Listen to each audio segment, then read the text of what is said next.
Claro, la importancia de la estructura, de la arquitectura renal. Y si nos quedó claro los dos flujos que se manejan, uno de nutrición propiamente dicha del riñón y el otro que se ocupa de la depuración de las sustancias que no deben de estar en sangre. Eso es importante. Y si nos quedaron claras las funciones del riñón, entonces en esas áreas prácticamente se dan todas las patologías. Vamos a hablar primero de la insuficiencia renal. Se supone que entonces, si tenemos claro cuál es la función de los riñones, hablar de que un riñón ya no es suficiente, entonces significa que estos riñones ya no funcionan. No pueden filtrar los desechos, ya no mantienen el volumen, se acumulan sustancias tóxicas y además agua en el cuerpo, lo que produce edema o hinchazón. Si no hay buena circulación, entonces no hay buena perfusión, y si no hay perfusión, el paciente se siente fatigado. Hay problemas de sueño porque la circulación al cerebro también se compromete. Ya hablamos de la importancia del riñón y la relación que tiene la presión arterial alta por el sistema de secreción de renina-angiotensina. A veces puede ser aguda y a veces curable o crónica, gradual, irreversible y requiere diálisis o trasplante en etapas avanzadas. Entonces, un riñón insuficiente pierde todas las capacidades buenas que ya le conocemos. Entonces, decimos que es aguda. Hablamos de una suspensión brusca de la perfusión, una suspensión brusca del volumen sanguíneo, del volumen que llega al riñón. Entonces se disminuye la tasa de filtración glomerular, pero además se disminuye la propia perfusión del riñón. Entonces hay una lesión renal. Si los tejidos del riñón se quedan sin esta perfusión, hay una lesión, ¿sí? Aguda, en poco tiempo, una hemorragia en alguna cavidad que sea muy intensa, alguna lesión propiamente del riñón, alguna quemadura extensa que produzca una deshidratación, no una deshidratación severa, un golpe de calor muy severo, entonces disminuye el volumen. Esta ocurre repentinamente.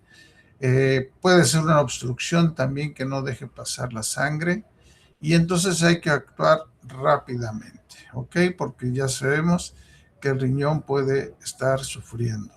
Cuando es crónica, la instalación se va instalando poco a poco y la arquitectura se altera, la función se va alterando a lo largo de, puede ser de años, y en enfermedades crónicas como diabetes o la presión arterial alta. También una anemia, por ejemplo, que se va instalando durante mucho tiempo, pues puede dañar al riñón. Las causas principales de la insuficiencia renal hasta el momento, en este tiempo, se conoce a la diabetes, o se reconoce a la diabetes como una de las causas principales de la insuficiencia renal.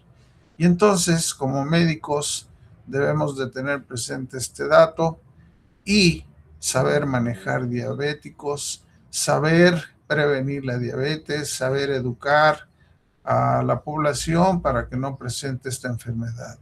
La hipertensión arterial, las obstrucciones urinarias, acuérdense que tiene relación la nefrología con la urología, y entonces hay que trabajar también en prevención de obstrucciones urinarias.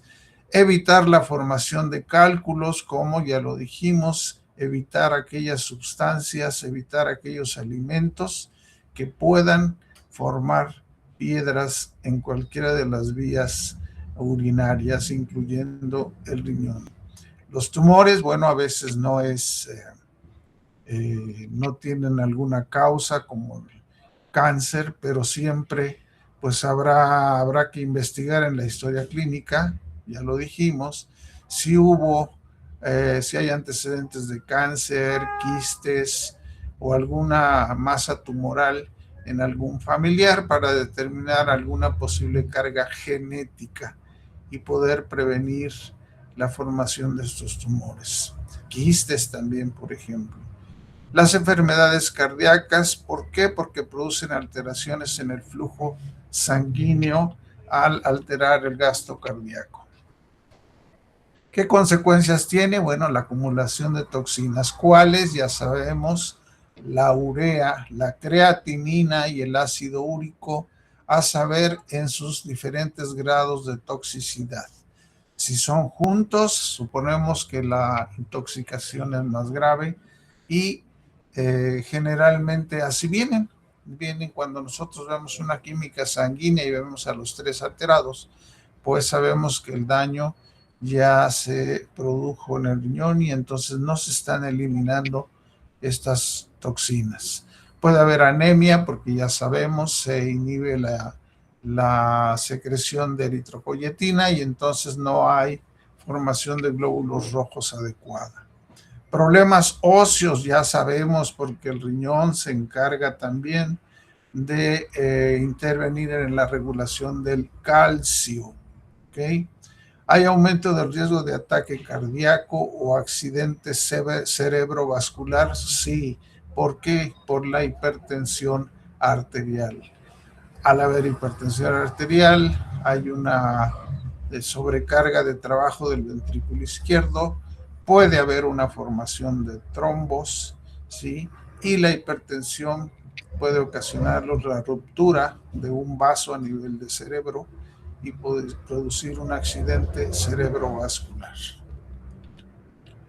Y entonces, bueno, un esquema que habla de qué es la insuficiencia renal, que es la condición en la que los riñones pierden su capacidad para realizar funciones básicas, incluido el filtrado de la sangre para eliminar sustancias. Y ahí lo tenemos, pudiendo ser aguda o crónica. La aguda, pérdida rápida, la pérdida lenta o progresiva en el caso de la crónica. Aquí hay una diapositiva que muestra la patología, las patologías renales y la lesión renal aguda y la fisiopatología. Una lesión aguda prerrenal, pues la disminución de la perfusión sanguínea, ¿ok? Un proceso vasoconstrictivo que pueda frenar el flujo renal, una obstrucción de la arteria renal, y entonces se impide el flujo sanguíneo hacia el riñón, ¿ok? Y así hay retención de líquido, puede haber edemas, puede haber fuga del riñón hacia o del líquido hacia otros espacios, ¿ok? La fisiopatología, entonces, la disminución súbita de la tasa de filtración glomerular. Ese es el dato importante. ¿Recuerdan? La tasa de filtración glomerular es el estándar de oro. ¿Ok? Cuando hay alteración, ya lo dijimos, entonces se acumulan los desechos, creatinina, urea, hay desequilibrio electrolítico, hiperpotasemia, acidosis, hay una alteración de iones, hay una alteración de sustancias tóxicas porque el riñón pierde la capacidad de filtrar la sangre. Decíamos que se clasificaba en prerrenal cuando la lesión es antes del riñón, intrínseca cuando el daño está directamente en las estructuras renales, ya sea en la corteza, ya sea en la médula, y también posrenal en el caso de una obstrucción, ¿ok? En el caso de lesiones prerrenales, pues disminuyen el volumen, ya lo dijimos. Si hay daño intrínseco, entonces hay un daño directo en la estructura de la nefrona, del glomérulo. Si hay disminución de la perfusión, entonces va a haber una isquemia, ¿sí? Con muerte del tejido del riñón. Las nefrotoxinas se van a acumular, va a haber una inflamación y puede producirse también lesión del tejido de la arquitectura del riñón.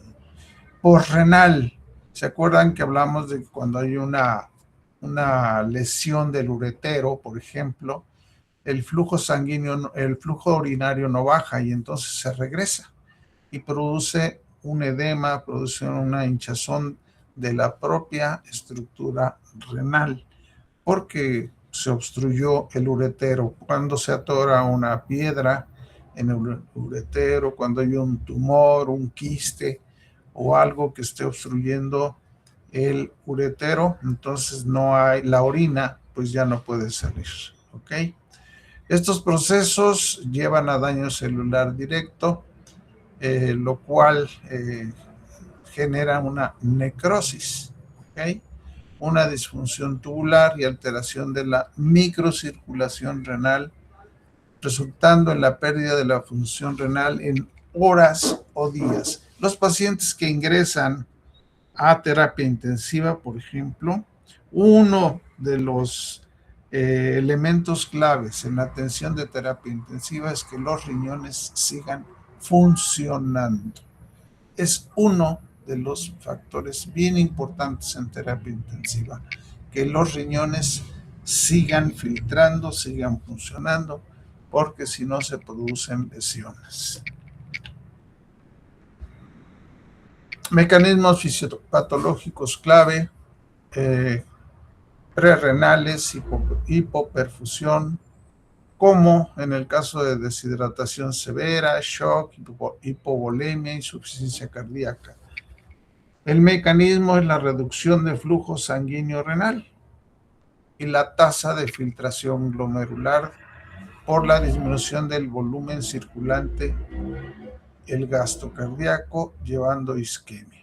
Y la intrínseca, un daño renal directo. Hoy en día, bueno, pues con los accidentes automovilísticos, muchas veces se lesionan los riñones por los golpes tan fuertes que se llevan los pacientes en el abdomen, o como en el caso de las lesiones por alguna arma de fuego, punzocortante, en fin, donde el daño del riñón es directo.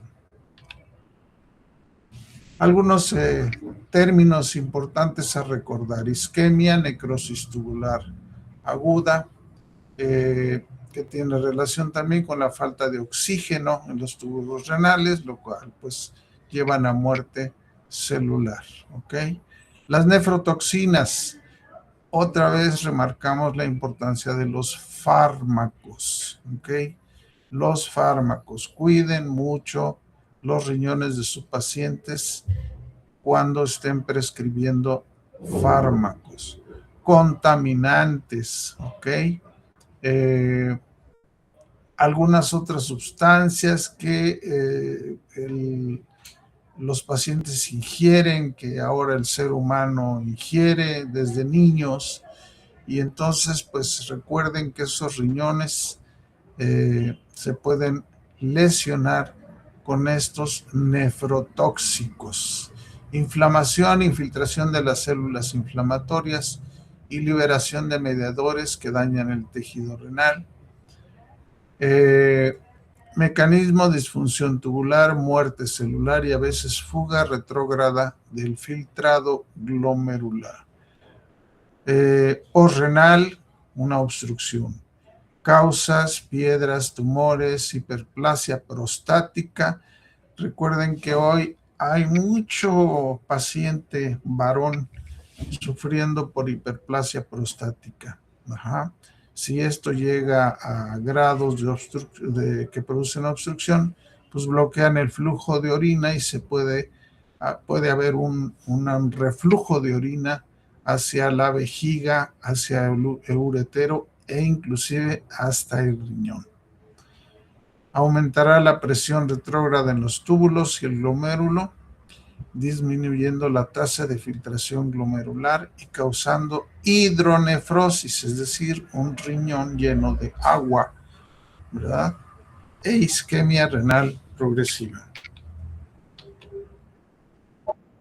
Consecuencias: retención de desechos, urea, creatinina, potasio, fósforo, desequilibrio hidroelectrolítico, hiperpotasemia, con lo cual podemos tener un riesgo cardíaco muy elevado, hipocalcemia, hiperfosfatemia, acidosis metabólica, alteración del balance hídrico.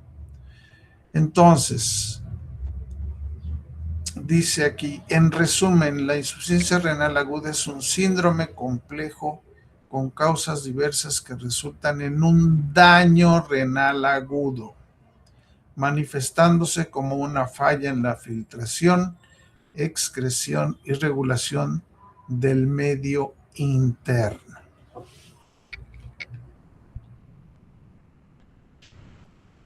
Algo muy importante, la esperanza de vida con un paciente enfermo renal, pues varía considerablemente según la etapa de la enfermedad, la edad, el sexo, las comorbilidades, si ya hay diabetes e hipertensión y qué tipo de tratamiento han tenido hasta la fecha.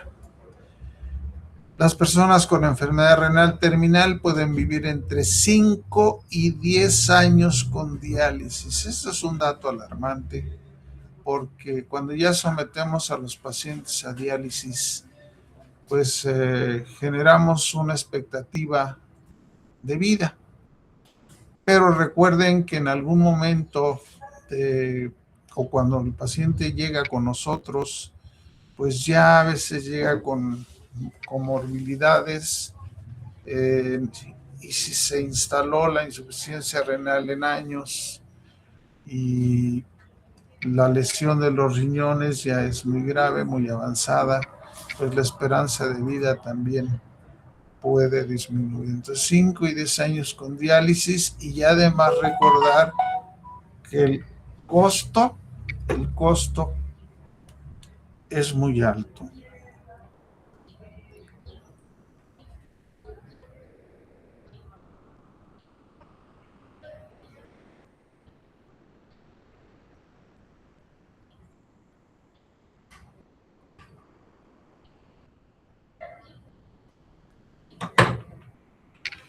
Entre 15 y 20 años con un trasplante de riñón de donante vivo. Aunque estos son promedios y la supervivencia individual puede variar dependiendo de la etapa de la enfermedad. Etapa 1 y 2, la esperanza de vida es más cercana a la de la población general. Por ejemplo, una persona de 60 años puede esperar vivir alrededor de 15 años más, porque el daño pues es leve. Etapas 3 y 4, la esperanza se reduce significativamente, y a los 60 años una persona puede esperar vivir entre 8 y 11 años más, dependiendo del sexo y el estadio exacto. Etapa 5 es la enfermedad renal terminal y es la etapa más grave. Con diálisis, más o menos 5 a 10 años, pero puede prolongarse. Con trasplante, la esperanza de vida aumenta considerablemente, pero hay que tomar en cuenta pues la disposición, la disponibilidad de riñones para trasplante, tomar en cuenta que el receptor y el donante pues deben de coincidir, y esto para que no haya rechazo del trasplante. En fin, como ven, también esta parte de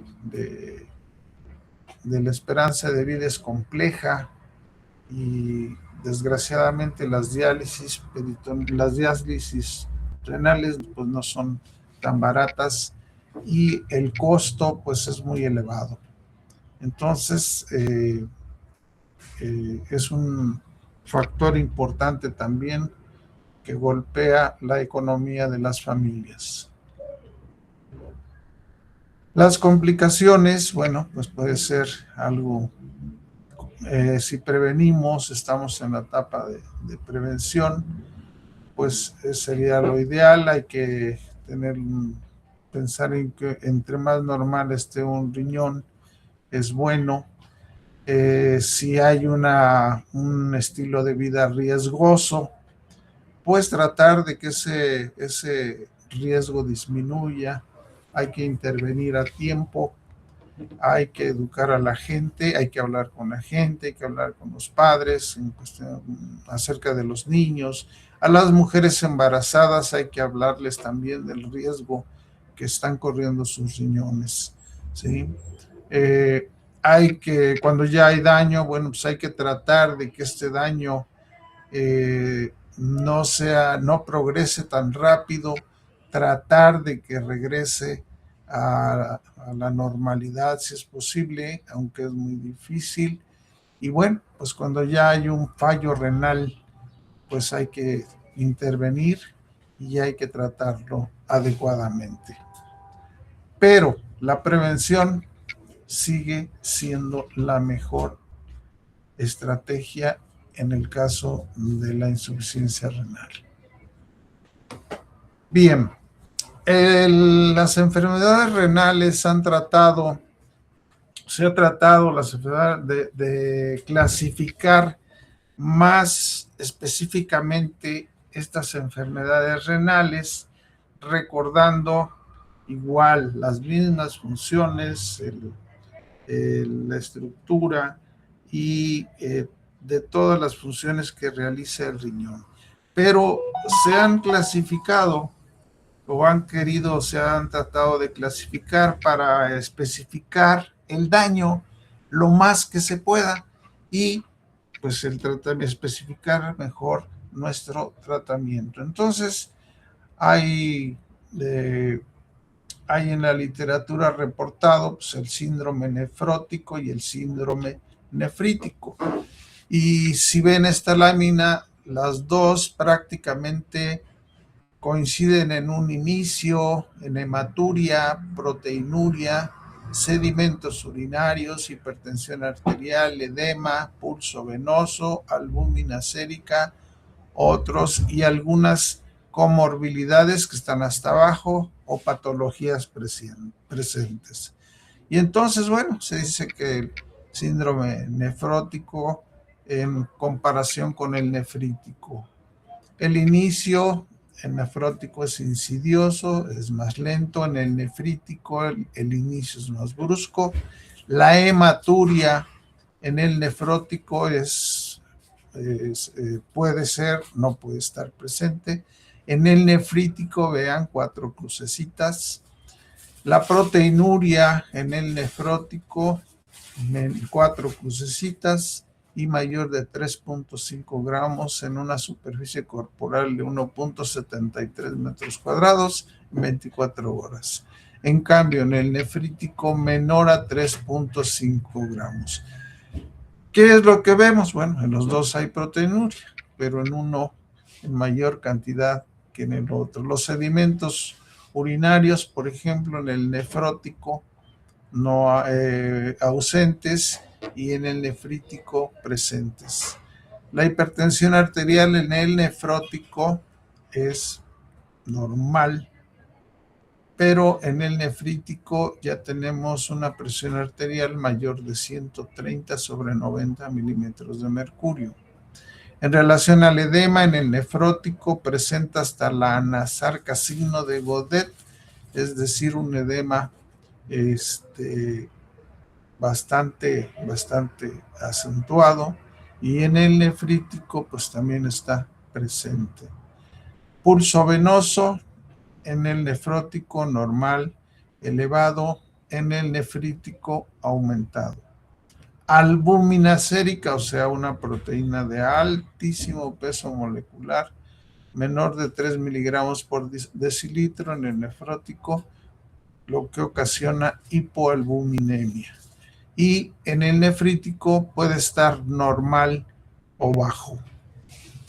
En relación a otros elementos presentes, en el nefrótico, hiperlipidemia, lipiduria, ¿en qué? Pues colesterol, triglicéridos, ¿verdad? O hipercoagulabilidad. En otros, oliguria, en nefrítico, oliguria y lesión renal aguda. Oliguria, recuerden, que es un término que significa disminución de la producción de orina. En relación a patologías o comorbilidades, pues en el nefrótico tenemos cambios mínimos, glomerulonefritis membranosa, glomerulosclerosis, amiloidosis, vasculitis, diabetes. En el nefrítico, glomerulonefritis por postestreptocócica, glomerulonefritis rápidamente progresiva o enfermedades autoinmunes como la enfermedad de Berger. Entonces, como ven, pues sigue siendo una lesión, sigue siendo un riñón ya con problemas, y la columna de en medio pues nos habla prácticamente de la presencia en mayor o menor grado de hematuria, proteinuria, sedimentos, etcétera. ¿Sí? De todas maneras, ya vemos que hay un riñón ya enfermo. Otro síndrome como el de Liddle, que es, hay ocasiones que ya los riñones vienen genéticamente mal, desde que son concebidos los individuos, pues ya los riñones tienen problemas, ¿ok? Entonces, esto es un trastorno genético que causa hipertensión arterial y bajos niveles de potasio. Más o menos similar al exceso de aldosterona, pero con niveles normales o bajos de esta hormona, por lo que se puede llamar también pseudoaldosteronismo. Ocurre por una sobreactivación de los canales de sodio en los riñones, provocando retención de sodio, agua y pérdida de potasio. ¿Ok? Se usan diuréticos ahorradores de potasio como la amilorida. Causas y mecanismos, pues no se conoce, es genético, autosómica dominante, causada por mutaciones en genes que codifican las subunidades del canal de sodio epitelial. Mecanismo, estas mutaciones hacen que el canal esté abierto permanentemente, reabsorbiendo demasiado sodio y agua y secretando potasio, lo que eleva la presión arterial.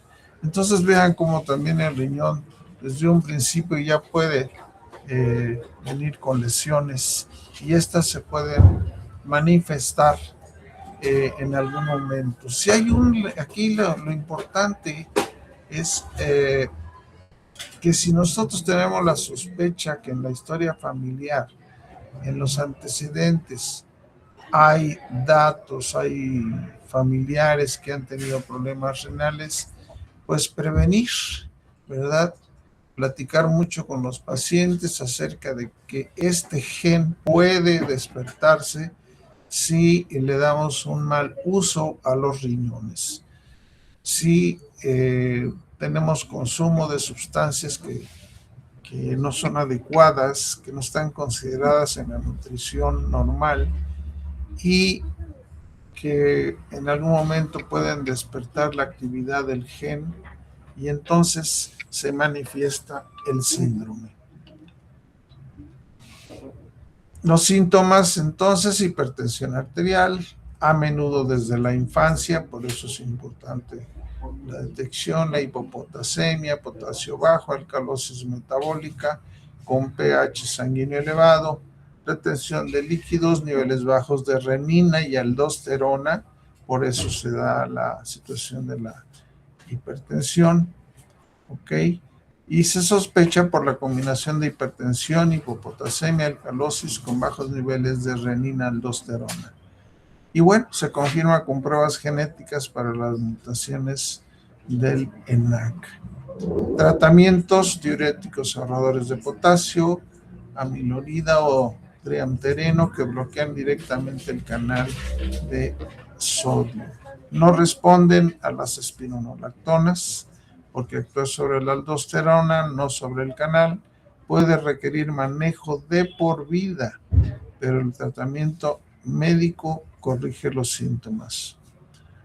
Pronóstico: es una condición rara que puede no diagnosticarse por años, pero el tratamiento temprano previene complicaciones graves como enfermedades cardíacas y accidentes cerebrovasculares.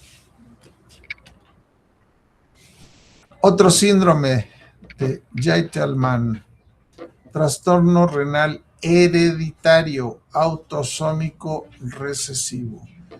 Este altera el equilibrio electrolítico con hipopotasemia, hipomagnesemia, junto con alcalosis metabólica e hipocalciuria, bajo calcio en orina, por un defecto en el cotransportador de sodio-cloro en el riñón. Hay debilidad muscular por precisamente esta alteración metabólica, fatiga, calambres. ¿Por qué? Por el potasio bajo, preferencia por la sal y sed muy constante, aunque a menudo es asintomático. El tratamiento es de por vida y consiste en suplementos de potasio y magnesio. Causas: pues la mutación en un gen, ¿verdad? El SLC123A3, que codifica el cotransportador de sodio cloruro sensible a tiacidas en los túbulos renales. Sus características bioquímicas: potasio bajo, magnesio bajo, sodio también bajo, alcalosis metabólica, excreción elevada de potasio y magnesio en la orina y baja excreción de calcio en la orina.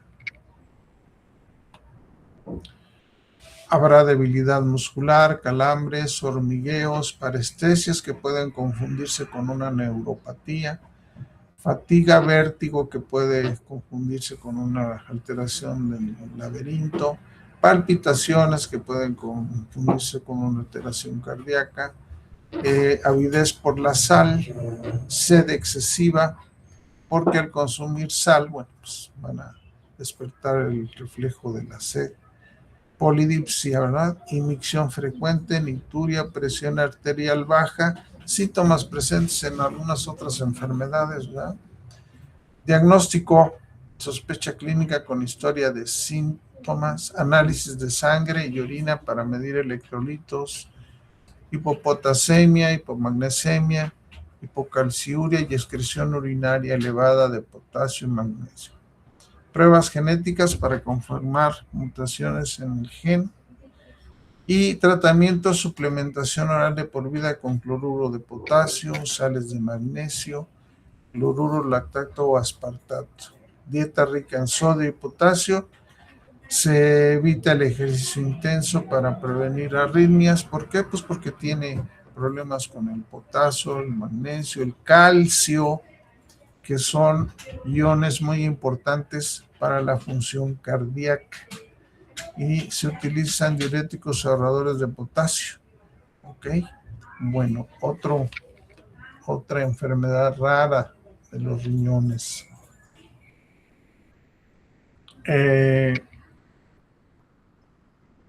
Un donante fallecido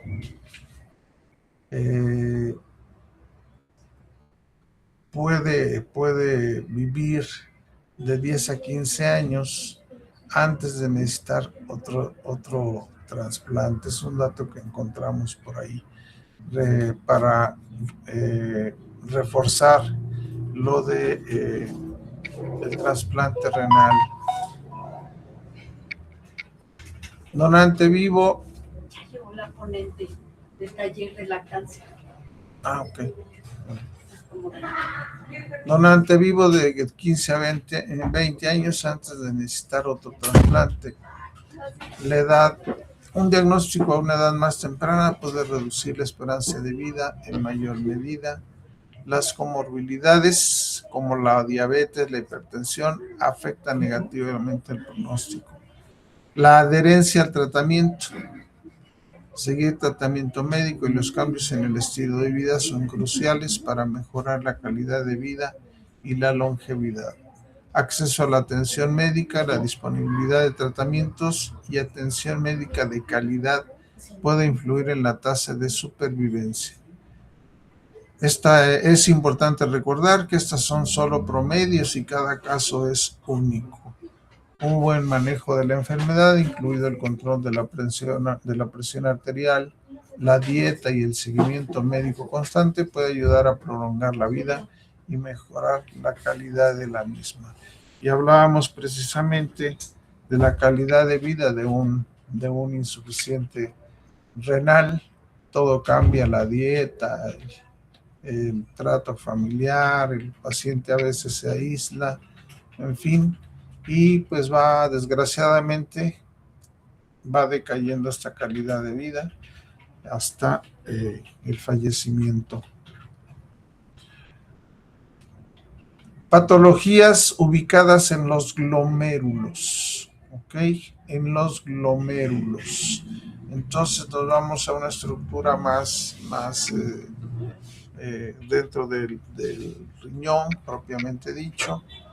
Y tenemos ahí las glomerulopatías primarias, como son la glomerulonefritis proliferativa difusa aguda. Bueno, nos habla de una inflamación del glomérulo, que puede ser post-estreptocócica, es decir, infecciosa, no post-estreptocócica, que no tiene alguna causa infecciosa, y glomerulonefritis rápidamente progresiva con semilunas. Entonces, ¿qué pasa? El glomérulo se puede inflamar. ¿Por dónde llega generalmente o por dónde pueden llegar las bacterias a los riñones? Pues por vía sanguínea, ¿ok? Entonces, si tenemos un problema en la sangre, tenemos alguna situación en sangre, pues recordar que por ahí pueden llegar las bacterias al riñón e inflamarlo.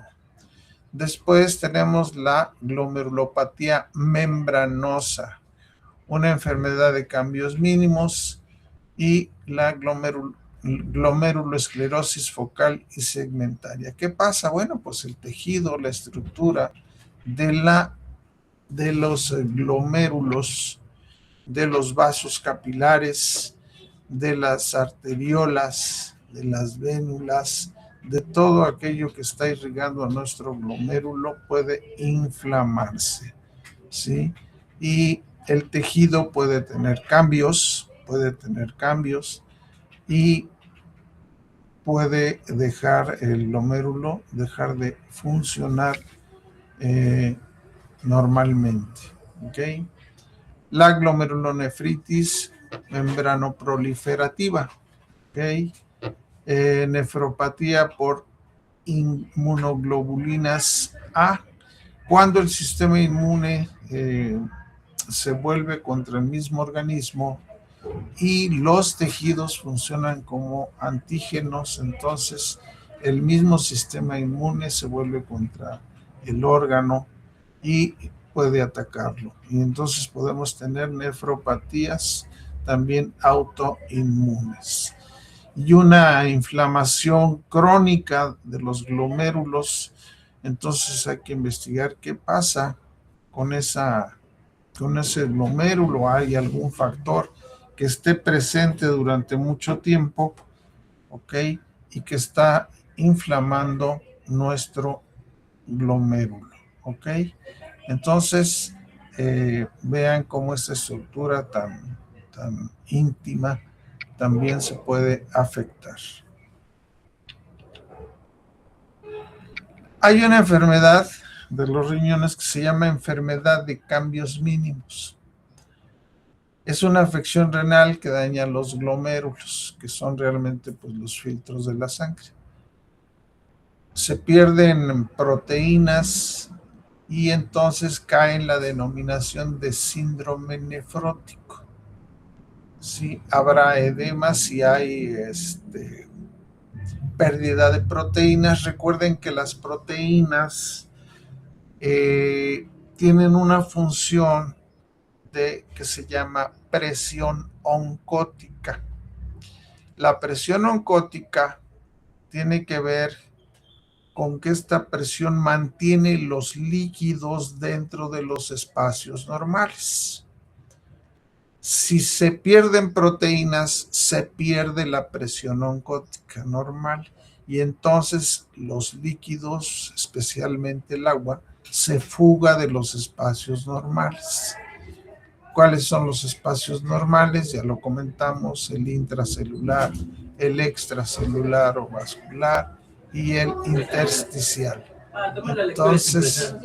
Entonces tenemos presencia de edemas en otros espacios que no son los espacios normales. Y eso es por la baja de las proteínas.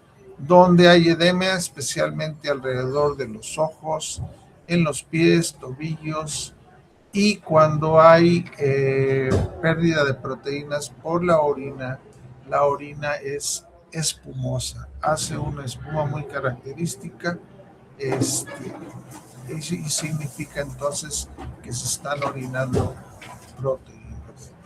A veces la causa se llama o se denomina idiopática cuando no se conoce en sí la causa verdadera. Se dice que puede estar relacionada con infecciones, reacciones alérgicas o ciertos medicamentos, ¿ok? Siempre va a haber un trastorno renal, dañará los pequeños vasos sanguíneos de los riñones encargados de filtrar los desechos. Podrá también ser un síndrome nefrótico, y se dice que es la causa más común de síndrome nefrótico en niños y en adultos. Cambios sutiles, el daño en los glomérulos no es visible con un microscopio normal, sino que solo se puede detectar con un microscopio electrónico. Entonces, a que tomemos un poco de tejido porque queramos hacer una biopsia, pues tendremos que llevarla a un microscopio electrónico para poder detectar estos cambios mínimos. Por eso se llama la enfermedad de cambios mínimos. Proteínas altas en la orina, bajos niveles de proteína, edemas, niveles elevados de colesterol, bueno, pues ya están dejando de pasar y hasta grasas, pérdida del apetito y aumento de peso por el edema, ¿ok? Causas pueden ser conocidas o no conocidas, infecciones virales, como en el caso del VIH, la hepatitis B y C o la mononucleosis. Estas infecciones son pues muy graves, desgraciadamente están aumentando o están todavía como enfermedades de prevalencia alta, ¿ok? Y algunas pues con presencia de poblaciones con más atacadas por esto, como el VIH o la hepatitis. Otra vez aparecen los fármacos y vean cuáles los AINES, los analgésicos no esteroideos, reacciones alérgicas a vacunas o picaduras de insectos, las neoplasias, los tumores, ¿verdad? Las nuevas formaciones de tejido, como los linfomas y las leucemias, que desgraciadamente también están en aumento. El El diagnóstico lo hacemos por los síntomas, pero el diagnóstico se hace con una biopsia, ¿ok? Como es una enfermedad inmune, pues tenemos que disminuir la enfermedad, la reacción autoinmune, y tenemos que usar inmunosupresores como los corticosteroides, la prednisona, por ejemplo, ya que la enfermedad sí responde a estos medicamentos. Y bueno, en otros inmunosupresores más potentes, de acuerdo al daño renal, y en trasplante puede ser una opción.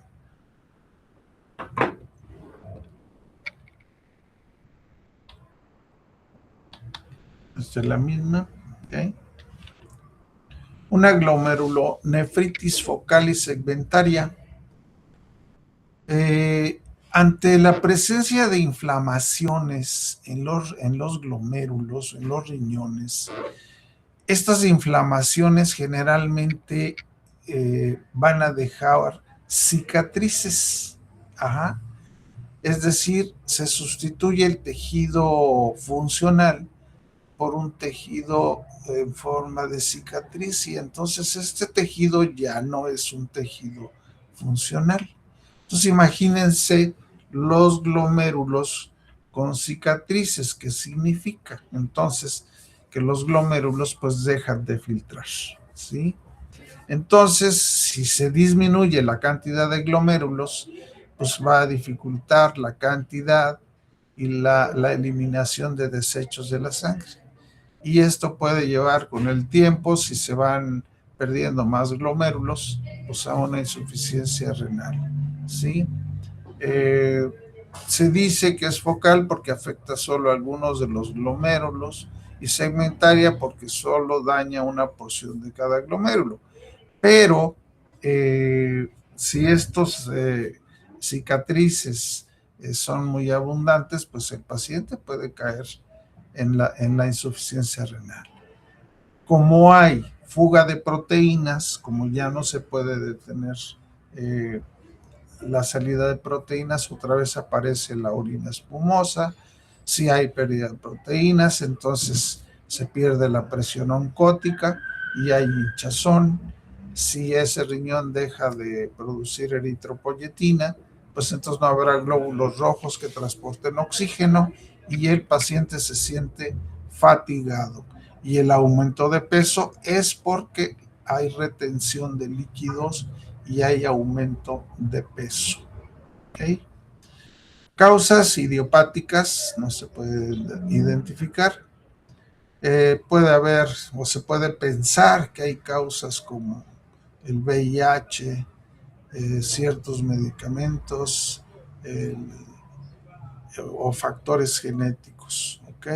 O mutaciones en ciertos genes. Pero bueno, sigue siendo todavía hasta el momento una controversia en la causa de las glomerulonefritis focales y segmentarias.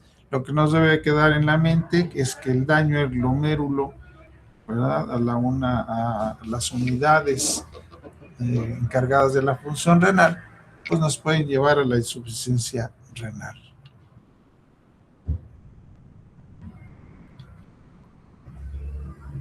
Es importante el control dietético, sí, restricción de sodio, proteínas, la diálisis. Ahora los enfermos renales pues tienen ya hay una línea de alimentación especial para el control dietético a base de proteínas especiales que pueden consumir los enfermos renales, ¿ok?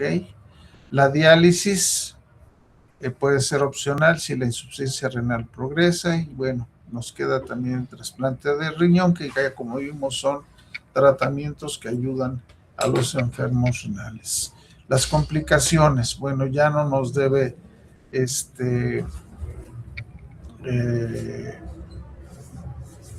causar sorpresa si hay hipertensión, si hay hipoalbuminemia, si hay salida de proteínas, si hay anemia, hipertensión arterial. Entonces, todo esto lo puede causar un daño al riñón. Glomerulonefritis asociadas a enfermedades sistémicas, ¿ok? ¿Como cuáles? El lupus eritematoso sistémico y la vasculitis, ¿ok? ¿Por qué la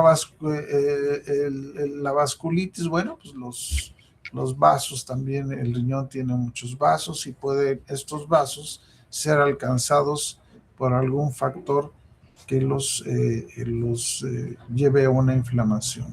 ¿Okay? Infecciones como la glomerulonefritis post-streptocócica.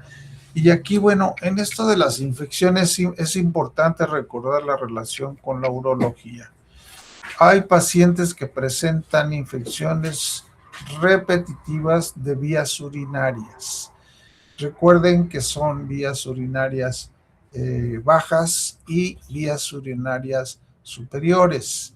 Especialmente si las infecciones de vías urinarias bajas no son controladas adecuadamente, estas infecciones pueden alcanzar al riñón y entonces se llama por vía ascendente.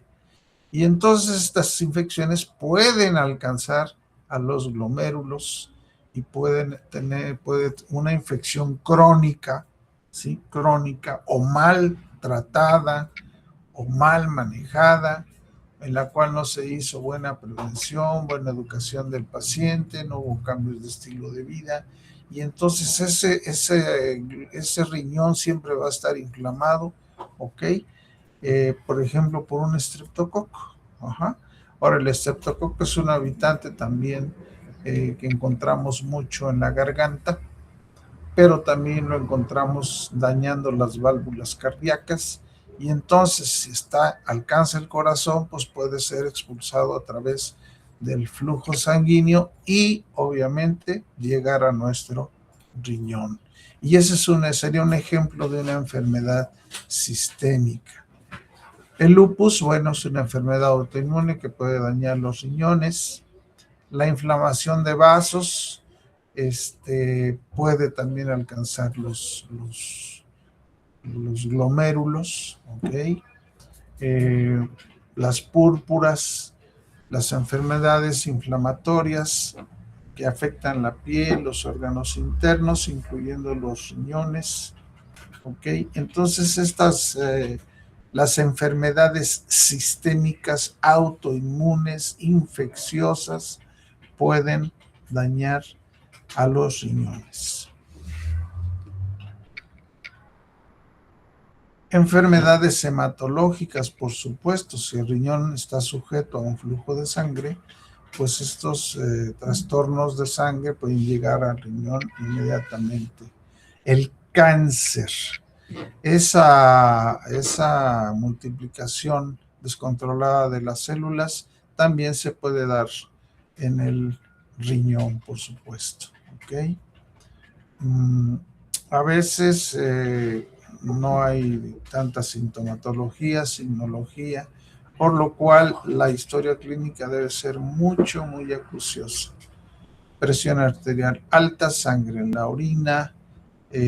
Uno de los colores que puede adquirir la sangre, pues la orina, perdón, es una orina de clara, transparente a oscura. ¿Ok? Fatiga, cansancio, palidez, ya sabemos por qué.